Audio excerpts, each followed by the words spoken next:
ओम शांति। आज 23 जून 2022 की साकार मुरली। आज बाबा ने कहा, मीठे बच्चे, यहाँ के करोड़ अरब तुम्हारे काम नहीं आने हैं, सब मिट्टी में मिल जाएगा। इसलिए तुम अब सचखंड के लिए सच्ची कमाई करो। प्रश्न, किस एक बात के कारण तुम ब्राह्मण देवताओं से भी ऊंच माने जाते हो? उत्तर, हम ब्राह्मण अभी सर्व की रूहानी सेवा करते हैं। हम सभी आत्माओं का मिलन परमात्मा बाप से कराते हैं। यह पब्लिक सेवा देवताएं नहीं करते, वहाँ तो राजा रानी तथा प्रजा है। जो यहाँ का पुरुषार्थ किया है उसकी प्रारब्ध भोगते हैं, सेवा नहीं करते। इसलिए तुम सेवाधारी ब्राह्मण देवताओं से भी ऊंचे हो। ओम शांति। यह किसकी सभा लगी हुई है? जीवात्माओं और परमात्मा की। जिनको शरीर है उनको कहा जाता है जीवात्मा। वह मनुष्य हुए और उन्हें परमात्मा कहते हैं। जीवात्माएं और परमात्मा अलग रहे बहुकाल, इसको मंगल मिलन कहा जाता है। बच्चे जानते हैं परमपिता परमात्मा को जीवात्मा नहीं कह सकते, क्योंकि वो लोन लेते हैं, तन का आधार लेते हैं। खुद आकर कहते हैं, बच्चे मुझे भी इस प्रकृति का आधार लेना पड़ता है। मैं गर्भ में तो जाता नहीं हूँ, मैं इसमें प्रवेश कर तुमको समझाता हूँ। तुम जीवात्माओं को तो अपना अपना शरीर है, मेरा अपना शरीर नहीं है। तो यह न्यारी सभा हुई ना। ऐसे नहीं कि यहाँ कोई गुरु चेले व शिष्य बैठे हैं, नहीं, यह तो स्कूल है। ऐसे नहीं कि गुरु के पीछे गद्दी मिलनी है, गद्दी की बात नहीं। बच्चों को निश्चय है कि हमें कौन पढ़ाते हैं, बिगड़ निश्चय कोई भी नहीं आ सकता। जीवात्माओं का वर्ण है ब्राह्मण वर्ण, क्योंकि ब्रह्मा द्वारा परमपिता परमात्मा रचना रचते हैं। तुम जानते हो हम ब्राह्मण हैं, सबसे सर्वोत्तम, देवताओं से भी उत्तम। देवताएं कोई पब्लिक सेवा नहीं करते हैं, वहाँ तो यथा राजा रानी तथा प्रजा है। जो अपना पुरुषार्थ किया हुआ है उस अनुसार अपनी प्रारब्ध भोगते हैं। सेवा कोई नहीं करते हैं, ब्राह्मण सेवा करते हैं। बच्चे जानते हैं हम बेहद के बाप से हूबहू 5000 वर्ष पहले मुआफिक राजयोग सीख रहे हैं। तुम बच्चे ठहरे, यहाँ चेले चाटी की बात नहीं। बाप घड़ी घड़ी बच्चे बच्चे कहकर समझाते हैं। तुम अभी आत्म अभिमानी बने हो। आत्मा अविनाशी है, शरीर विनाशी है। शरीर को कपड़ा कहा जाता है, यह मूत पलेती कपड़ा है, क्योंकि आत्मा आसुरी मत पर विकारों में जाती है, पतित बनती है। पावन और पतित अक्षर निकलता ही विकास से। बाप कहते हैं, अब ज्यादा पतित मत बनो। अभी सब रावण की जंजीरों में फंसे हुए हैं, क्योंकि यह है रावण राज्य।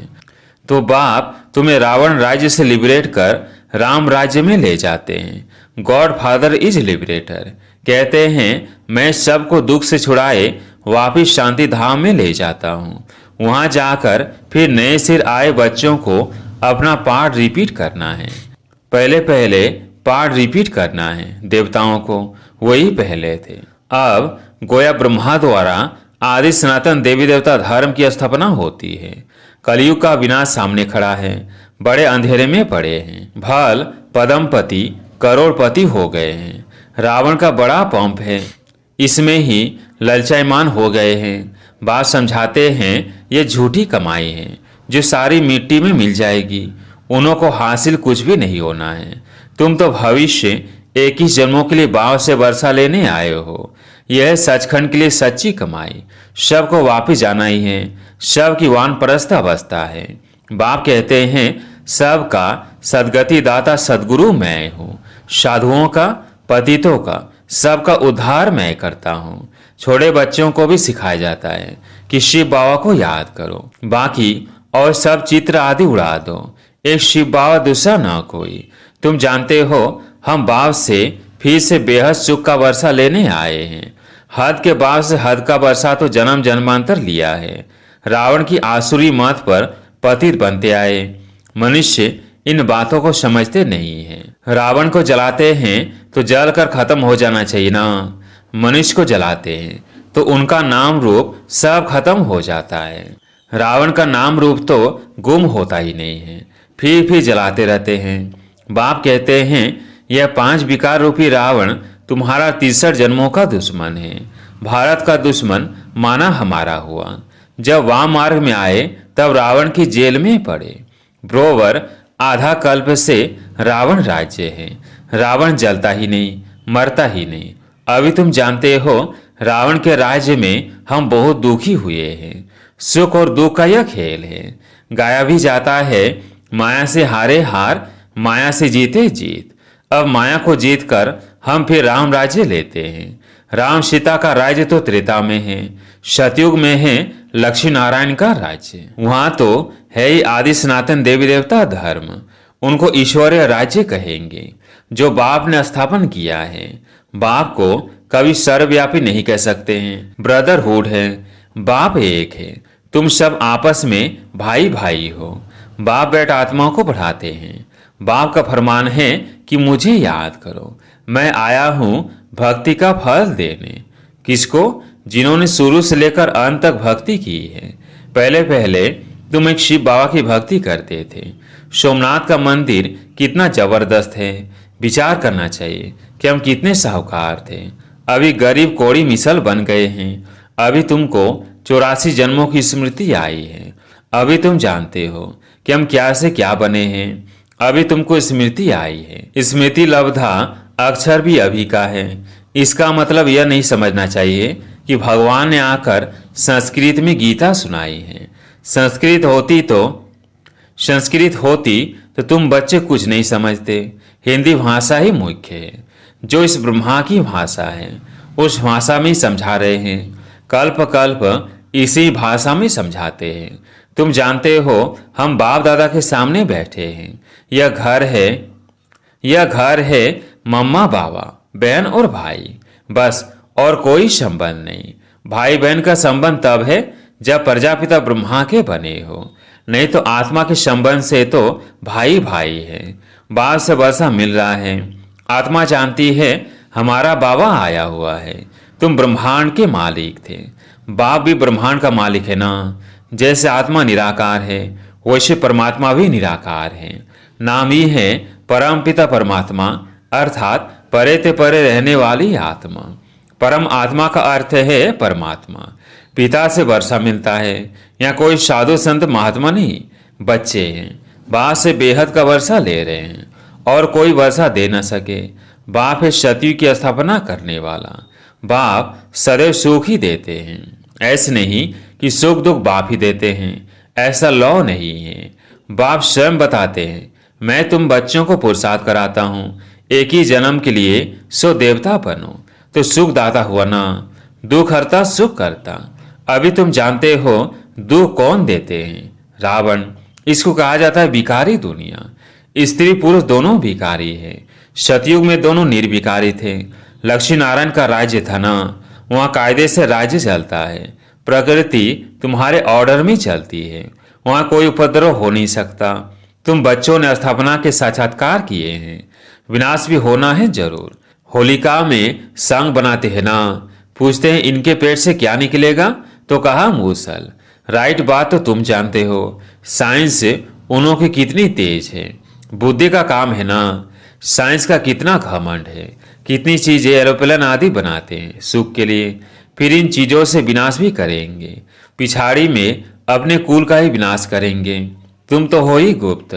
तुम कोई से लड़ाई लड़ने वाले नहीं हो, किसको दुख नहीं देते हो। बाबा कहते हैं मनसा वाचा कर्मणा, कोई को दुख नहीं देना है। बाप कभी किसको दुख देते हैं? बाप कभी किसको दुख देते हैं? सुख धाम का मालिक बनाते हैं। तुम भी सबको सुख दो। बाबा ने समझाया है कोई कुछ भी कहे, शांत में हर्षित मुख रहना चाहिए। योग में रह मुस्कुराते रहना चाहिए। तुम्हारे योग बल से वो भी शांत हो जाएंगे। खास करके टीचर की चलन बड़ी अच्छी चाहिए, कोई से भी घृणा ना रहे। बाप कहते हैं मुझे थोड़ी किससे घृणा है। जानते हैं सब पतित है। यह ड्रामा बना हुआ है। जानता हूं इनकी चलन ही ऐसी है। खान पान कितना मलिश का है। जो आता वो खाते रहते हैं। लाइफ सबको प्यारी लगती है। लाइफ हमको भी बहुत प्यारी लगती है। जानते हैं इससे हमको बाबा से वर्षा पाना है। योग में रहने से तुम्हारी आयु बढ़ेगी, विकर्म कम होंगे। भविष्य 21 जन्मों के लिए आयु बड़ी हो जाएगी।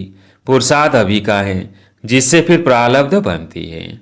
योग बल से हम हेल्दी बनते हैं, ज्ञान से वेल्दी। हेल्थ वेल्थ है तो सुख है, सिर्फ वेल्थ है हेल्थ नहीं तो भी सुख नहीं रह सकता।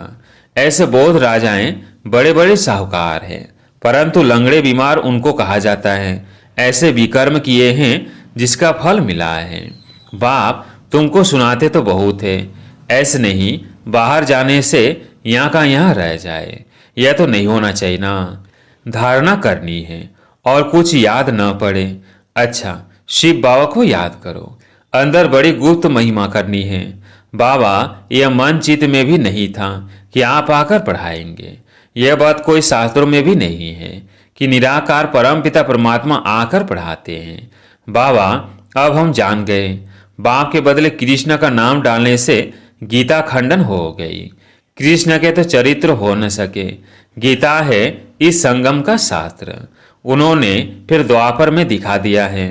तो बाप कहते हैं कि बच्चे और सब बातों को छोड़ पढ़ाई पर ध्यान रखना है। बाप की याद न रहे, पढ़ाई में मस्त न रहे तो टाइम वेस्ट हो जाएगा। तुम्हारा टाइम मोस्ट वैल्यूबल है, इसलिए वेस्ट नहीं करना चाहिए। शरीर निर्वाह भल करो, बाकी फालतू ख्यालातों में टाइम नहीं गंवाना चाहिए। तुम्हारा सेकंड सेकंड हीरे जैसा वैल्यूबल है। बाप कहते हैं मन मना भाव, बस वही टाइम फायदे वाला है, बाकी टाइम वेस्ट जाता है। चार्ट रखो कि हम कितना समय वेस्ट गंवाते हैं। अक्षर ही एक है, मन मना भाव। आधा कल्प जीवन मुक्ति थी, फिर आधा कल्प जीवन बंद में आए। शतो प्रधान शतो रजो तम में आए, फिर हम जीवन मुक्त बन रहे हैं। बनाने वाला बाप ही है, सबको जीवन मुक्ति मिलती है। अपने अपने धर्म अनुसार पहले पहले सुख देखेंगे, फिर दुख। नई आत्माएं जो पहले आती है वह सुख भोगती है। कोई की महिमा निकलती है, क्योंकि नई सोल होने के कारण ताकत रहती है। तुम्हारे अंदर खुशी के बाजे बजने चाहिए। हम बाप दादा के सामने बैठे हैं, अब नई रचना हो रही है। तुम्हारी इस समय की महिमा सतयुग से भी बहुत बड़ी है। जगतम्बा देवियां सब संगम में थी, ब्राह्मण थे। तुम जानते हो अभी हम ब्राह्मण हैं, फिर देवता पूजनीय लायक बनेंगे, फिर तुम्हारे यादगार मंदिर बन जाते हैं। तुम चैतन्य देवियां बनती हो, वह तो जड़ है। उनसे पूछो यह देवी कैसे बनी। अगर कोई बात करे तो समझाओ कि हम सब ब्राह्मण थे, फिर हम सब देवता बनते हैं। तुम चैतन्य में हो, तुम बतलाते हो यह नॉलेज कितनी फर्स्ट क्लास है। ब्रोवा तुम स्थापना कर रहे हो। बच्चे कहते हैं बाबा हम लक्ष्मी नारायण से कम पद नहीं लेंगे, हम तो पूरा वर्षा लेंगे। ये स्कूल ही ऐसा है, सब कहेंगे हम आए हैं प्राचीन राजयोग सीखने लिए। योग से देवी देवता बनते हैं। अभी तो शूद्र से ब्राह्मण बने हो, फिर ब्राह्मण से देवता बनेंगे। मूल बात ही है याद की। याद में ही माया विघ्न डालती है। तुम बहुत कोशिश करेंगे, फिर भी बुद्धि कहाँ ना कहाँ चली जाएगी। इसमें सारी मेहनत है। अच्छा, मीठे मीठे सिकिलधे बच्चों प्रति माता पिता बाप दादा का याद प्यार और गुड मॉर्निंग। रूहानी बाप की रूहानी बच्चों को नमस्ते। हम रूहानी बच्चों की रूहानी बाप दादा को याद प्यार गुड मॉर्निंग नमस्ते नमस्ते। धारणा के लिए मुख्य सार। पहला पॉइंट, बाप समान सुखदाता बनना है। मनसा वाचा कर्मणा किसी को भी दुख नहीं देना है। सदा शांत चित और हर्षित मुख रहना है। दूसरा पॉइंट, फालतू ख्यालातों में टाइम वेस्ट नहीं करना है। बाप के अंदर से महिमा करनी है। आज प्यारे मीठे बाबा का वरदान, श्रेष्ठ मत प्रमाण हर कर्म कर्मयोगी बन करने वाले कर्म बंधन मुक्त भव। श्रेष्ठ मत प्रमाण हर कर्म कर्मयोगी बन करने वाले कर्म बंधन मुक्त भव। जो बच्चे श्रेष्ठ मत प्रमाण हर कर्म करते हुए बेहद के रूहानी नशे में रहते हैं, वह कर्म करते कर्म के बंधन में नहीं आते, न्यारे और प्यारे रहते हैं। कर्मयोगी बनकर कर्म करने से उनके पास दुख की लहर नहीं आ सकती। वे सदा न्यारे और प्यारे रहते हैं। कोई भी कर्म का बंधन उन्हें अपनी ओर खींच नहीं सकता। सदा मालिक होकर कर्म कराते हैं, इसलिए बंधन मुक्त स्थिति का अनुभव होता है। ऐसी आत्मा स्वयं भी सदा खुश रहती है और दूसरों को भी खुशी देती है। स्लोगन: अनुभवों की अथॉरिटी बनो तो कभी धोखा नहीं खाएंगे। अनुभवों की अथॉरिटी बनो तो कभी धोखा नहीं खाएंगे। अच्छा, ओम शांति।